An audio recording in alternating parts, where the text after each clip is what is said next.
And I've seen the promised land. I may not get there with you, but I want you to know tonight that we as a people will get to the promised land.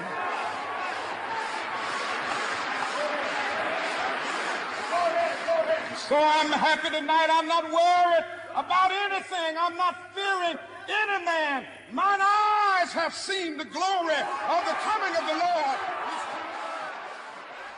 Dr. Martin Luther King Jr. delivered those remarks in a now famous speech in Memphis, Tennessee on April 3, 1968. Everyone present felt the power of his words, but no one could have known just how prescient they were. The following evening at 6:01, Dr. King was assassinated outside his room at the Lorraine Motel in downtown Memphis. Although he was just 39 years old at the time of his death, the autopsy revealed that he had the heart of a 60-year-old. 13 years leading the civil rights movement, suppressing the fear that accompanied daily threats of violence towards him and his family, had clearly taken its toll. Today we'll hear from Professor Bill George about his case entitled Martin Luther King Jr., a young minister confronts the challenges of Montgomery. I'm your host, Brian Kenny, and you're listening to Cold Call.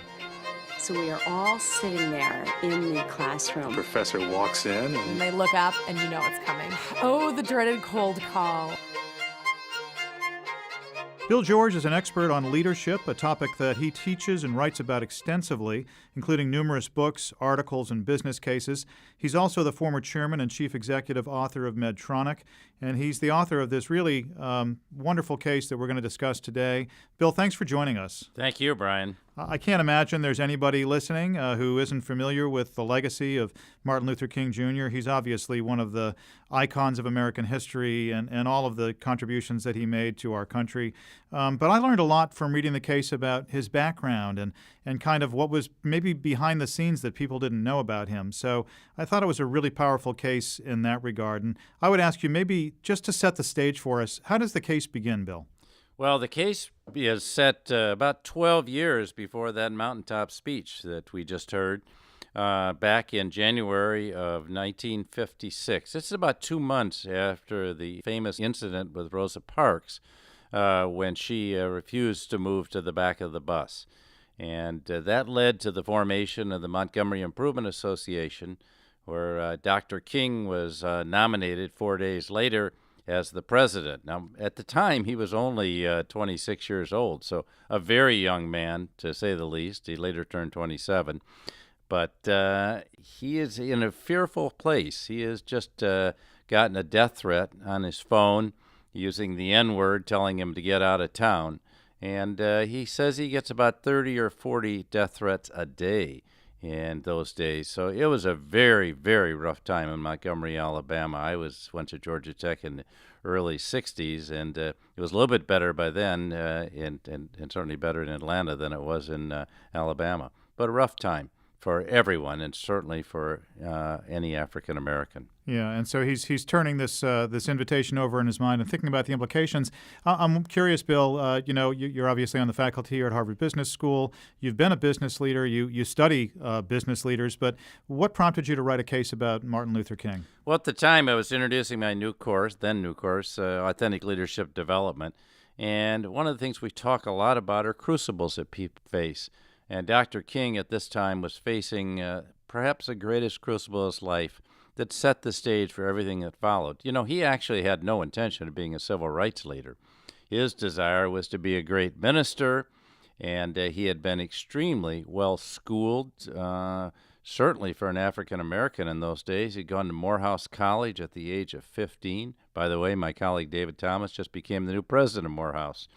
And he had gone on from there to Crozier Theological Seminary, and after Crozier, he elected to go north to Boston University to get his Ph.D., a very famous school at that time as well, and had married Coretta Scott and had a daughter.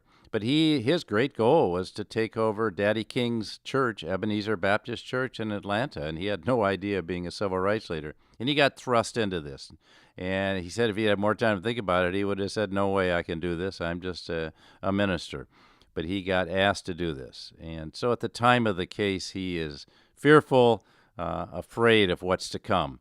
and pleading with God to let him off the hook, because he says, I have no courage, I'm weak, and I want to get out of here, and I just can't do this. Yeah, you mentioned his father. What was his early childhood life like? What were the sort of things that shaped him? He grew up in a middle-class environment, and so he had a reasonably good environment, and his mother taught him self-respect. His father was a strict disciplinarian who would engage in whippings in those days.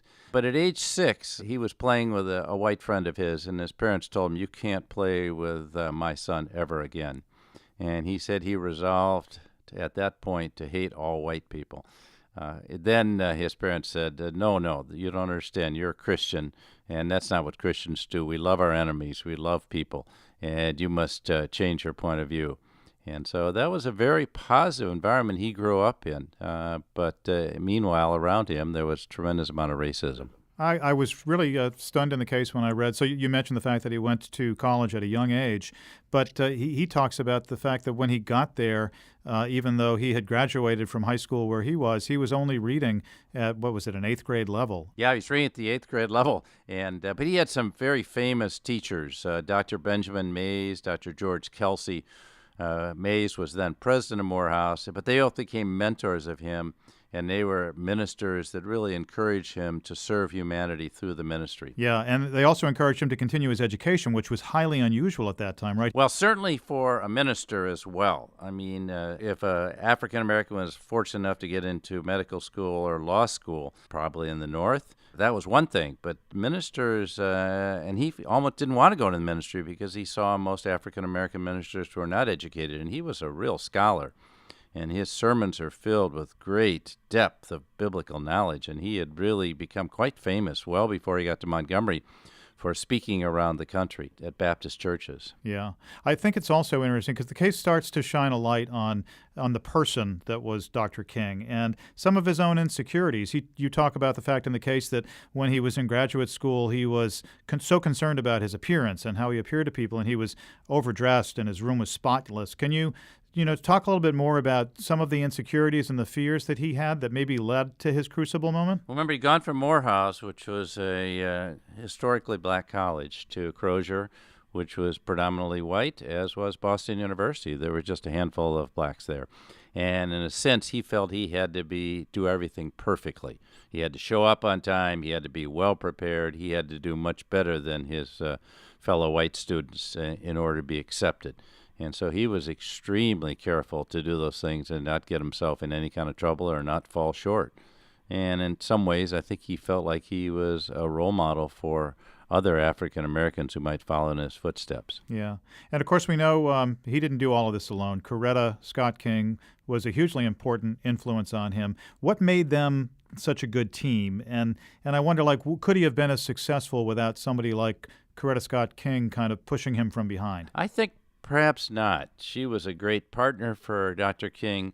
She was a scholar in her own right. She had studied music, had a great singing voice, and she basically gave up her career to support him in going to Montgomery, and she was a real partner. But he always said she was the stronger of the two. He felt he was weak and that she was the one that would stand behind him and give him the strength to take on these leadership roles.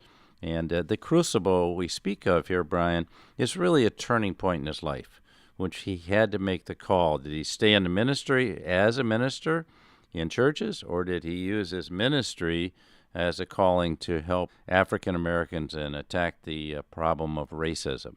And he actually gets down on his knees and prays and asks God to let him off the hook and not have to do that. He said, I just can't take it alone.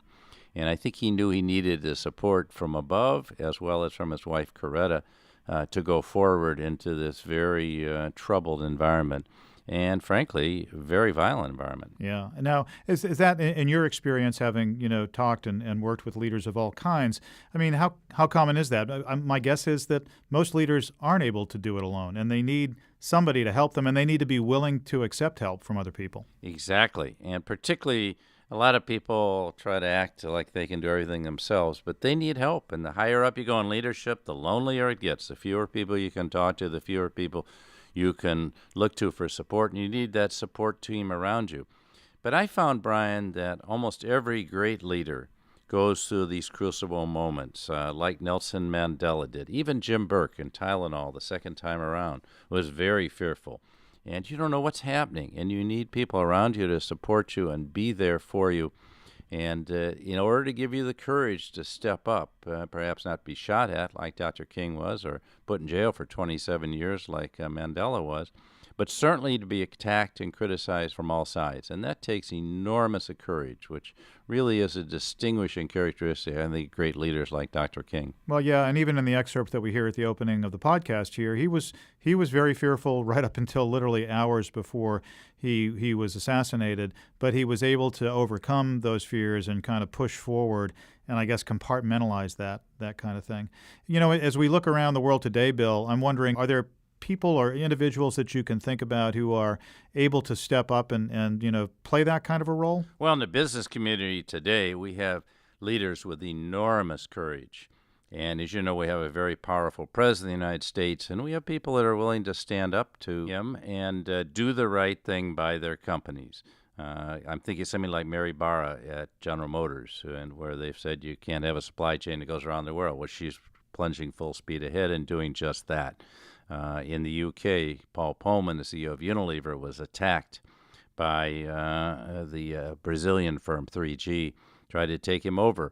And he has been the great advocate for sustainability. And I'll tell you, Paul, I read his posts every day. He has not backed off one bit because he knows how important this is, and he believes very deeply that companies that do the right thing by sustainability will perform better. So, yeah, I think we have a lot of business leaders. Inder Nui at PepsiCo is another one. Alan Mulally was at Ford. We have some leaders of great courage today, and I'm very encouraged by the kind of leaders we're turning out in the business community that have risen to the top and realized their role goes well beyond making the numbers to satisfy their shareholders, but they have to do something to really make a difference in the world through the power that's vested in them with their companies. So it's quite analogous to Dr. King and what he did. Yeah, that's great to hear. It gives me more confidence, I guess, going forward. So you've discussed this in class, I'm guessing, with both MBA students and probably executives. And I'm just wondering, what's the response? How do people react to reading about Dr. King? Well, they're very moved. And, of course, I try to put them back to this issue back to them. When have you ever faced a situation where you were scared, you wanted to get out, and wanted to be let off the hook for your leadership roles? Are you prepared for this? And how prepared are you? And I think that's a really important thing, not just to think about it like a great leader like Dr. King, but let's take it down to ourselves. And how does it affect me? All of us have had a crucible. I've had students tell me that they, too, were not allowed to play with white children in their neighborhood, and how crushed they were and how they carried that with them until they're at HBS, which was 20 years later, and how impactful that what seemingly simple experience was.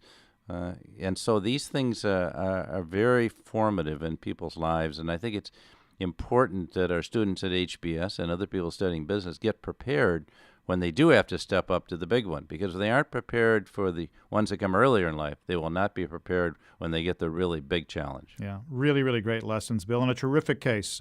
Thank you for discussing it with us. Well, thank you for giving me this opportunity, and I'm thrilled that we are honoring Dr. King every year on the anniversary of his birthday, because what could be more important? What a great leader he is, and we need to venerate the great leaders of our time like Dr. King. Terrific. You can find the Martin Luther King Jr. case along with thousands of others in the HBS case collection at hbr.org.